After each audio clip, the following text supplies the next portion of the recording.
حضرات عزیز وقار، جس طرح یہ حدیث پاک سفیان ثوری سے ان کے شاگردوں نے یعنی 5 شاگردوں نے سنی، صرف ان میں سے ایک شاگرد یعنی عبدالرزاق نے انگلی اٹھانے کے بعد دوبارہ سجدہ کرنے کا ذکر کیا، اس کے علاوہ باقی 4 شاگردوں نے اس کا ذکر نہیں کیا۔ اسی طرح حضرات عزیز وقار اگر ہم اس حدیث کو مزید دیکھتے ہیں،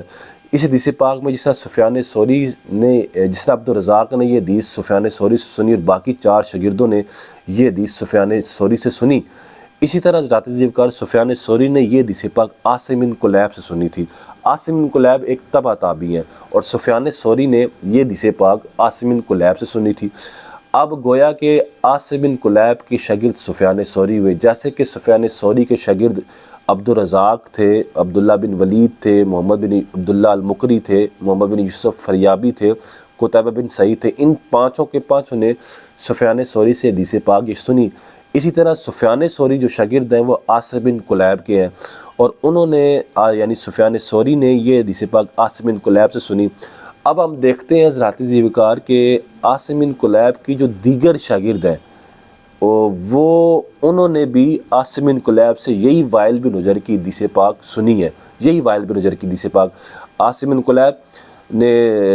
بیان کی اور انہوں نے سنی، اور عاصم بن کلیب نے یہ حدیث پاک سنی تھی اپنے والد کلیب بن شہاب سے، اور انہوں نے صحابی رسول حضرت وائل بن حجر تھے۔ جس طرح سفیان ثوری نے عاصم بن کلیب سے سنی، اسی طرح عاصم بن کلیب کے جو دیگر شاگرد تھے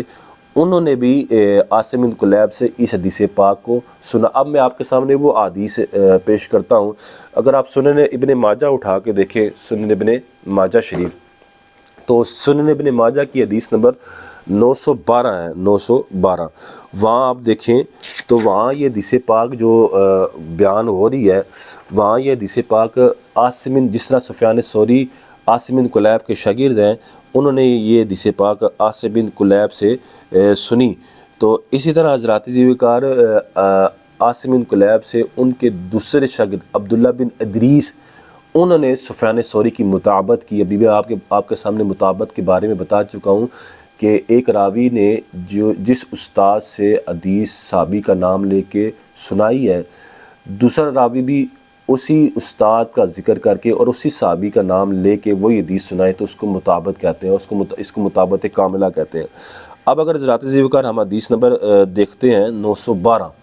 اس میں عاصم بن کلیب سے یہ حدیث پاک عبداللہ بن ادریس نے بیان کی۔ عبداللہ بن ادریس جیسا سفیان ثوری نے بیان کی، اسی طرح عاصم بن کلیب کا شاگرد یہ عبداللہ بن ادریس ہیں۔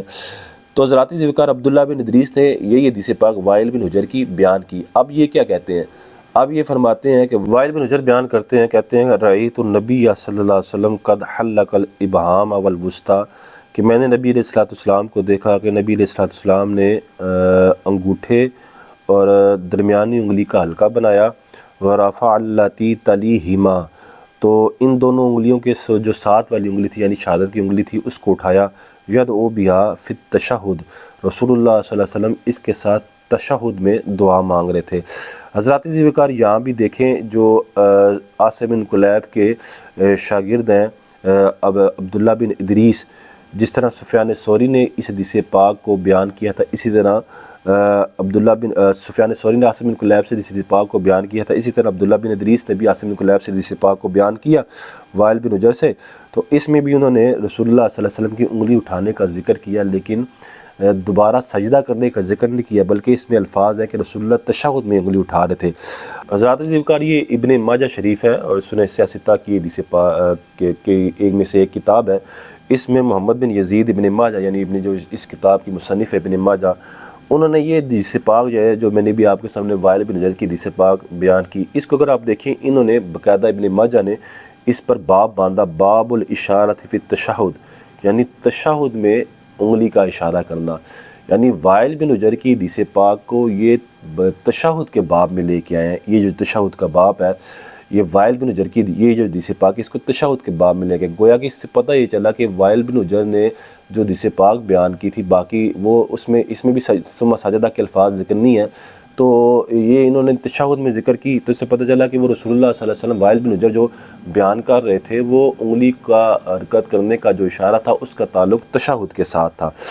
اسی طرح حضرات عزیز وقار عاصم بن کلیب کے ایک اور شاگرد ہیں، ان کا نام ہے امام شعبہ بن حجاج۔ اگر آپ صحیح ابن خزیمہ اٹھا کے دیکھیں، صحیح ابن خزیمہ کی حدیث نمبر 697 حدیث نمبر ہے اور 698 اور 698 نمبر حدیث پاک، یہاں یہ ابن خزیمہ نے اپنی سند کے ساتھ اس حدیث کو بیان کیا، اور امام شعبہ بن حجاج اسی طرح جس طرح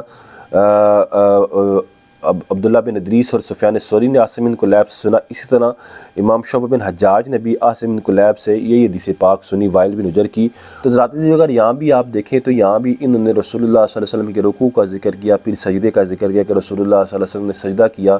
پھر بایاں پاؤں بچھا لیا، دائیں پاؤں کو کھڑا کیا، بایاں پاؤں بچھا لیا، پھر رسول اللہ صلی اللہ علیہ وسلم نے اپنی شہادت کی انگلی سے اشارہ کیا، یعنی فی الجلوس فی التشہد، تشہد میں جب رسول اللہ بیٹھے اس وقت انہوں نے یہ اشارہ کیا۔ یہ حضرات عزیز وقار یہ صحیح ابن خزیمہ میں یہ حدیث پاک موجود ہے، لیکن حضرات عزیز وقار یہاں دوبارہ سجدہ کرنے کا ذکر انہوں نے نہیں کیا۔